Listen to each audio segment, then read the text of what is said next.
شروع اللہ کے نام سے جو سب پر مہربان ہے، بہت مہربان ہے۔ کیا تمہیں اس واقعے یعنی قیامت کی خبر پہنچی ہے جو سب پر چھا جائے گا؟ بہت سے چہرے اس دن اترے ہوئے ہوں گے، مصیبت جھیلتے ہوئے، تھکن سے چور، دہکتی ہوئی آگ میں داخل ہوں گے۔ انہیں کھولتے ہوئے چشمے سے پانی پلایا جائے گا۔ ان کے لیے ایک کانٹے دار جھاڑ کے سوا کوئی کھانا نہیں ہوگا، جو نہ جسم کا وزن بڑھائے گا اور نہ بھوک مٹائے گا۔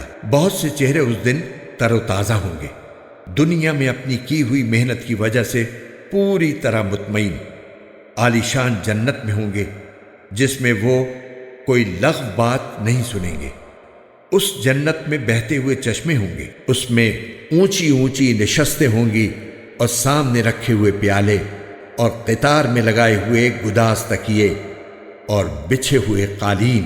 تو کیا یہ لوگ اونٹوں کو نہیں دیکھتے کہ انہیں کیسے پیدا کیا گیا، اور آسمان کو کہ اسے کس طرح بلند کیا گیا، اور پہاڑوں کو کہ انہیں کس طرح گاڑا گیا، اور زمین کو کہ اسے کیسے بچھایا گیا۔